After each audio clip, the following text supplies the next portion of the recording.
बिस्मिल्लाहिर्रहमानिर्रहीम। अस्सलामु अलैकुम all my dear followers and dear students. उम्मीद करता हूँ आप सब खैरियत से होंगे। दिस इज़ मोहम्मद जुनैद सऊ, lecture chemistry in higher education department, और आप मुझे देख रहे हैं मेरे YouTube channel chemistry with MGS पर। आज की इम्पोर्टेंट वीडियो हमारे सिंध के स्टूडेंट्स के लिए, और आज हम डिस्कस करेंगे Sindh public service commission lecture chemistry का जो इंटरव्यू मीरपुर ख़ास रीजन का कंडक्ट हुआ 22 अप्रैल को। आज हम इस इंटरव्यू एक्सपीरियंस आपके साथ शेयर करेंगे और कंप्लीट इनके क्वेश्चंस एंड आंसर की कंप्लीट डिस्कशन भी हम आप लोगों के साथ प्रोवाइड करेंगे आप लोगों को।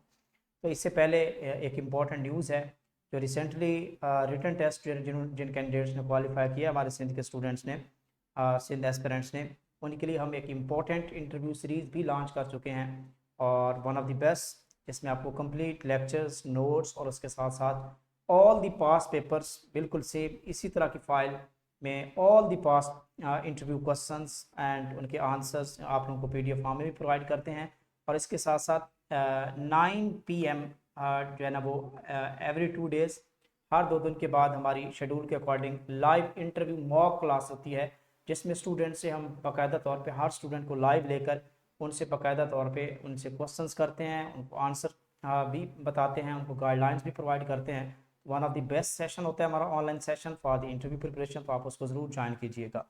ओके, स्टार्ट करते हैं आज का जो इंटरव्यू एक्सपीरियंस जो स्टूडेंट्स ने हमारे साथ शेयर किया है कैंडिडेट ने। हैदराबाद हेड ऑफिस में ये इंटरव्यू कंडक्ट हुआ 22 अप्रैल को, और बहुत इंपॉर्टेंट इंटरव्यू है। कुछ इंपॉर्टेंट जनरल क्वेश्चन भी पूछे गए हैं जिनको आपने ज़रूर जो है ना वो नोट करना है और अच्छी प्रिपरेशन करनी है। कुछ इंपॉर्टेंट गाइडलाइंस भी हम आप लोगों को आज की इस वीडियो में शेयर करेंगे। क्वेश्चन नंबर 1 है, what is the organic and inorganic chemistry. बहुत बेसिक क्वेश्चन के define the organic and inorganic chemistry, तो स्टडी ऑफ हाइड्रोकार्बन्स, तो this is called the organic chemistry है। और studies the all the other elements and their compounds except the hydrocarbon, they are called inorganic कहते हैं।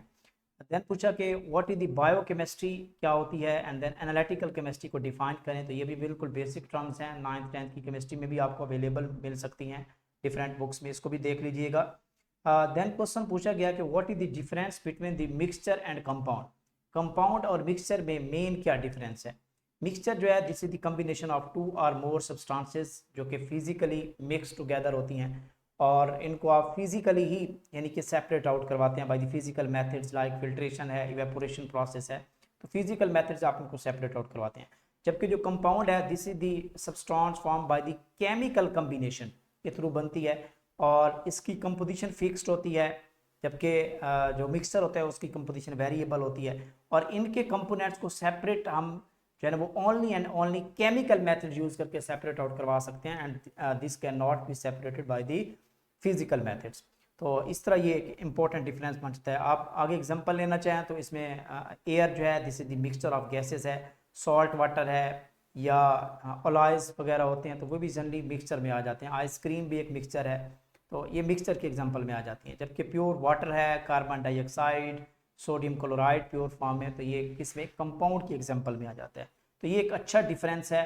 What is difference between the mixture and इसके साथ साथ compound में क्या डिफरेंस है, एटम एलिमेंट में क्या डिफरेंस है, एटॉमिक वेट और इसके साथ साथ एवरेज एटॉमिक वेट में क्या डिफरेंस है, relative atomic mass and average atomic mass में क्या डिफरेंस है। तो ये जनरल इंपॉर्टेंट टर्म्स हैं जो आपसे पूछी जा सकती हैं। इंपीरिकल फार्मूला, मॉलिक्यूलर फार्मूले में क्या डिफरेंस है। देन क्वेश्चन से क्वेश्चन वो पूछते रहते हैं। देन पूछा कि is air is the mixture और compound. Definitely air is the mixture of different gases, और आप इसको फिजिकल मेथड्स के थ्रू सेपरेट आउट भी करवा सकते हैं। Water in the glass is the mixture और कंपाउंड। ग्लास के अंदर अगर आपके पास वाटर पड़ा है वो क्या है, मिक्सचर है या कंपाउंड है।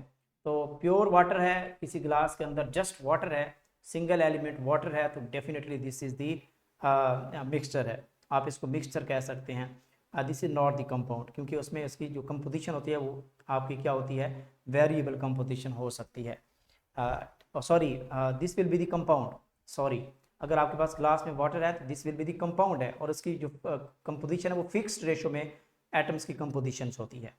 इसी तरह प्योर वाटर आपका कंपाउंड कहलाएगा अगर आपने वाटर के अंदर कोई और चीज़ मिक्स की हुई है, लाइक मिनरल्स हैं, बाकी चीज़ें आपने ऐड की हुई हैं, तो फिर ये क्या हो सकता है, कोई एलिमेंट्स उसमें मौजूद हैं, आयंस मौजूद हैं, तो then it is called the, उसको हम कहेंगे this will be the mixture.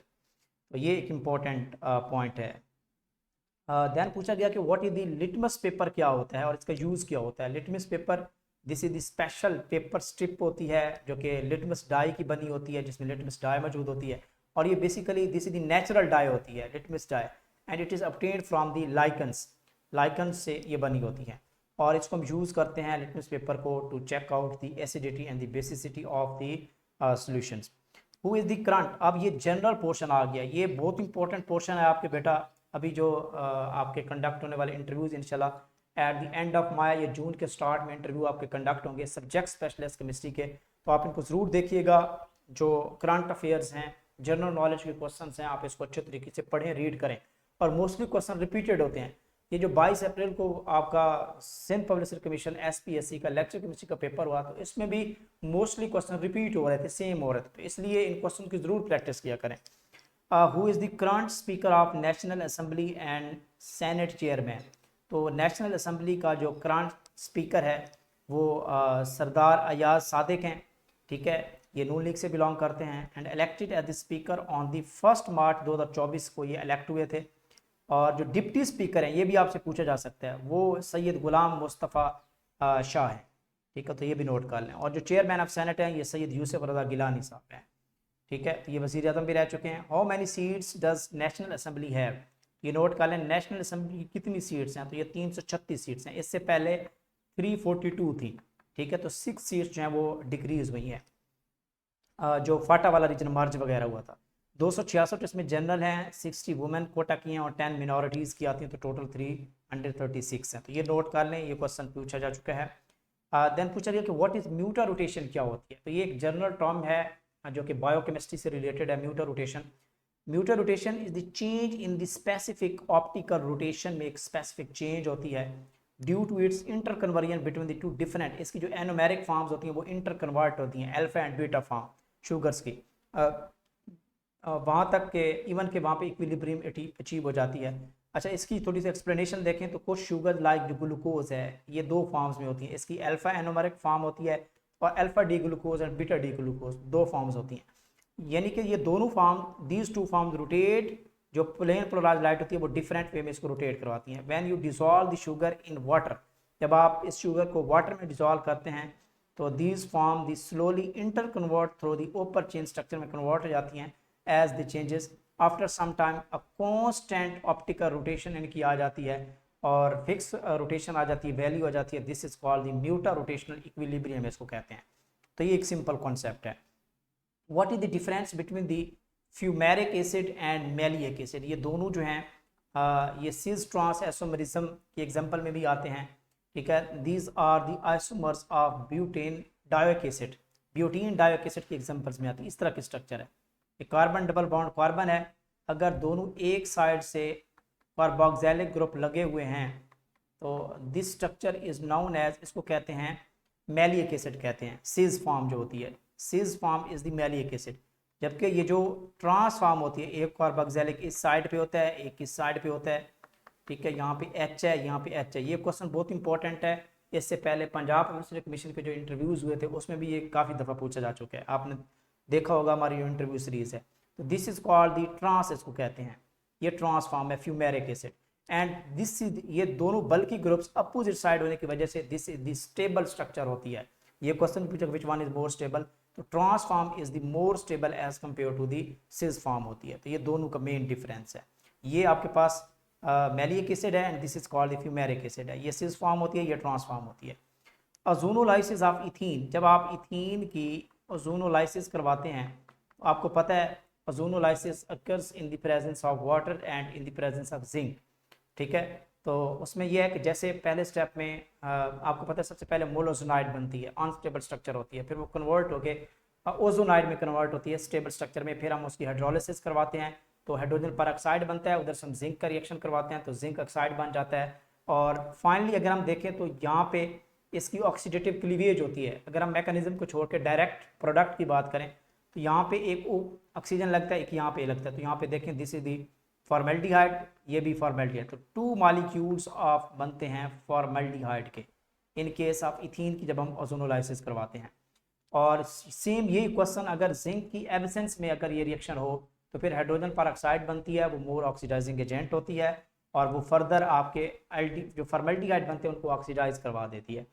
Largest chemical lab in the world. अब ये देखें, इस तरह के यानी कि रैंडम जो क्वेश्चंस होते हैं ये भी पूछे जा सकते हैं कि largest chemical lab in the world, सबसे बड़ी लाइब्रेरी दुनिया की, मतलब इस तरह की चीज़ें ये जनरल बेस्ड हैं। आप थोड़ा सा सर्च करेंगे ना इन चीज़ों के, largest chemical lab, largest building in the world, इसके साथ साथ इस तरह की जो चीज़ें हैं आप ज़रूर सर्च करें, इस तरह की पूछ लेते हैं वो। अब उन्होंने पूछा कि largest chemical lab in the world, अब किसको क्या पता कि दुनिया में कौन सी सबसे बड़ी केमिस्ट्री लैब है। तो जो सर्च करने पे मुझे मिला है डिफरेंट सोर्सेज से ऑथेंटिक, वो है BASF जर्मनी में ये लैब है जो कि लार्जेस्ट केमिकल रिसर्च फैसिलिटीज़ रखती है।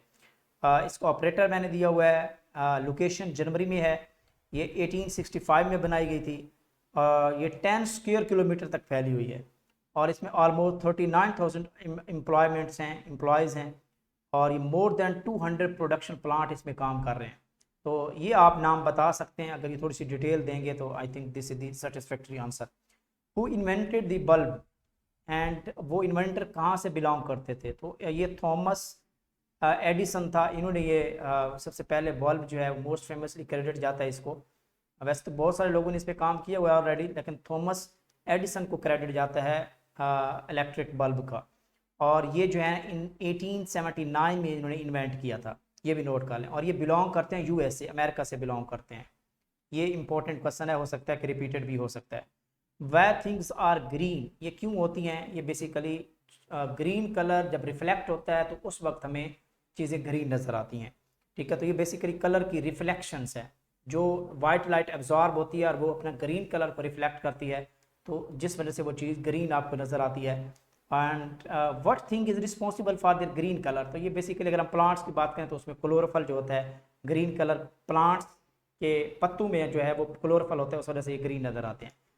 इज क्रोमियम एलिमेंट और ये compound, definitely chromium, this is belongs to the element है। What is the atomic number, इसका क्या है, इस तरह आपसे भी किसी पीरियोडिक टेबल में पूछ सकते हैं। तो कंप्लीट पीरियोडिक टेबल के एटॉमिक नंबर, एटॉमिक मैसेज, आपने S block, P, D block, ये सारी तरतीब हमने एक ज़बरदस्त वीडियो भी अपलोड की हुई है, यूट्यूब चैनल पे सर्च करेंगे तो how to learn the modern periodic table by MGS आप लिखेंगे तो वो एक लेक्चर सीरीज आपके सामने आ जाएगी, बहुत इंपॉर्टेंट लेक्चर है।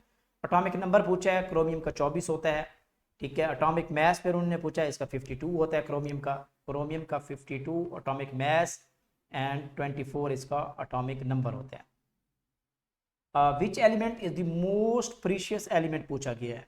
तो जनरली स्टूडेंट्स इसको गोल्ड कहते हैं, कोई डायमंड कह देते हैं, लेकिन जो मोस्ट प्रीशियस एलिमेंट है वो रोहोडियम है, रोहोडियम एलिमेंट है। इसकी रीज़न ये है कि एक तो एक्सट्रीमली रेयर फॉर्म में होता है, यानी कि बहुत कॉमन एग्जिस्ट करता है। जो चीज़ रेयर फॉर्म में हो और उसकी डिमांड हो तो फिर वो उसकी जो प्राइस होती है वो सबसे हाई होती है। एक तो ये एक्सट्रीमली रेयर होता है, रेजिस्टेंट टू कोरिजन होता है, and it is use in the catalytic converters, this is the beauty of rhodium. तो एक्सीलेंट ये कन्वर्टर है, कैटालिटिक कन्वर्टर है, जिस वजह से जो है ना वो ये बहुत ज़्यादा एक्सपेंसिव होता है रोहोडियम एलिमेंट, ये नोट कर लें इसको। देन पूछा, अब ये देखें उनके क्वेश्चन करने का अंदाज देखें। अच्छा याद रखिएगा, आपसे क्वेश्चन किसी भी टाइप का पूछा जा सकता है, तो आप मेंटली जितना ज़्यादा प्रैक्टिस करेंगे, पास्ट इंटरव्यू को पढ़ेंगे, चीज़ों को सर्च करेंगे, जनरल बेस्ड चीज़ों को देखेंगे, करंट अफेयर्स को पढ़ेंगे, तो इस तरह के क्वेश्चन फिर आप इजीली उनके आंसर कर सकते हैं। 1 gram of it how much it cost, ये जस्ट चेक कर रहे होते हैं आपका कॉन्फिडेंस, तो आपने बता देना है कि जी अगर नहीं आता तो इट्स ओके, सॉरी सर। तो 1 ग्राम इसका कितना कॉस्ट होती है, तो ये ऑलमोस्ट इसका 1 ग्राम रोहोडियम का 2025 के डाटा के मुताबिक 400 से 500 USA डॉलर इसकी वैल्यू होती है, जबकि गोल्ड की अभी तक की डाटा के मुताबिक 105 USD है। तो गोल्ड से भी ज़्यादा ये प्रीशियस है rhodium element. What is the difference between the carbon and diamond, में क्या डिफरेंस है। कार्बन इसकी एलिमेंटल फॉर्म है, जबकि कार्बन की जो एलोट्रोपिक फॉर्म्स है डिफरेंट, वो डायमंड है, ग्रेफाइट है, तो ये एलोट्रोपिक फॉर्म्स में आती हैं, क्रिस्टलाइन, एलोट्रोपिक, 3D फॉर्म आप कह सकते हैं। Carbon basically this is constitute है, आप उसको एटम कह सकते हैं, एलिमेंट कह सकते हैं, और वो एटम्स मिलके जो कंपाउंड बनाते हैं, covalent compound, this is the diamond. What is the mass number of the carbon and diamond, तो भाई diamond is also the constitute of the carbon, तो ये दोनों एक ही बात है। तो हमने जो एक ही एलिमेंट होता है उसको देखना होता है, तो उसको दोनों केस में एटॉमिक नंबर इनका 12 ही होगा, क्योंकि ये डायमंड भी किससे बना हुआ है, कार्बन का बना हुआ है। तो कार्बन का भी एटॉमिक नंबर जो होता है मैस नंबर 12 होता है, तो डायमंड का भी सेम होगा। तो ये बेसिकली सेम है। तो देन उन्होंने पूछा कि whether it is the same और नॉट, तो सेम है। ये नेटवर्क स्ट्रक्चर है, 3D स्ट्रक्चर है, कार्बन सिंगल एलिमेंट है। Is atomic number of the coal and diamond are the same, yes दोनों कार्बन की फॉर्म्स हैं, कोल भी डायमंड भी। डायमंड जो है ये क्रिस्टलाइन फॉर्म आ जाती है, जबकि कोल जो है ये उसकी क्रिस्टलाइन फॉर्म नहीं है, ठीक है। तो ये दोनों में जो है इसका एटॉमिक नंबर जो है वो सेम रहता है, दोनों में कार्बन का एटॉमिक नंबर 6 होता है। तो ये थी जी आज के कुछ क्वेश्चन, इनमें से 3 4 5 क्वेश्चन जो टिपिकल थे, जो स्टूडेंट्स को कंफ्यूज कर सकते थे। तो इन क्वेश्चंस की जरूर प्रैक्टिस करें। इंशाल्लाह नेक्स्ट कैंडिडेट का जो इंटरव्यू एक्सपीरियंस है वो इंशाल्लाह कल इंशाल्लाह अपलोड हो जाएगा, या आज शाम तक अपलोड हो जाएगा। तो इस तरह की अच्छी वीडियोस इंटरव्यू से रिलेटेड अल्हम्दुलिल्लाह ओनली चैनल इन पाकिस्तान जिसके पास a lot of and huge material related to the interview हमने स्टूडेंट्स को प्रोवाइड कर रहे हैं in the form of sessions. तो हमारे ऑनलाइन सेशन को ज़रूर ज्वाइन करें। अगर आप एक्सीलेंट स्कोर करना चाहते हैं, इंटरव्यू को क्रैक करना चाहते हैं, तो MGS प्लेटफॉर्म को एक दफ़ा ज़रूर आजमाएं और ज्वाइन करें, जिसमें आपको complete one shot video lectures भी प्रोवाइड करते हैं स्टूडेंट्स को, one of the best notes भी प्रोवाइड करते हैं, और all the past interview question chapter wise हमने डिवाइड किए हुए हैं, उनको सेग्रीगेशन की हुई है। तो आपको PDF फॉर्म में क्वेश्चन विद द आंसर इसी तरह की सेम फाइल हम आप लोगों को प्रोवाइड करेंगे, और उसके साथ साथ आपके लाइव मॉक इंटरव्यूज कंडक्ट करवाए जाएंगे, आपकी प्रैक्टिस करवाई जाएगी, आपको गाइडलाइंस प्रोवाइड की जाती हैं। तो this is the beauty of our session. तो मस्ट जॉइन अस। ये मेरा कॉन्टैक्ट नंबर है 0322615153। 3000 हमारे चार्जेस हैं कंप्लीट इंटरव्यू प्रिपरेशन के। तो आप इस नंबर पे कांटेक्ट करके आप रजिस्ट्रेशन को कंफर्म कर सकते हैं, और फ्री ऑफ कॉस्ट गाइडेंस लेना चाहते हैं तो तब भी आप इस नंबर पे कांटेक्ट कर सकते हैं। बहुत शुक्रिया।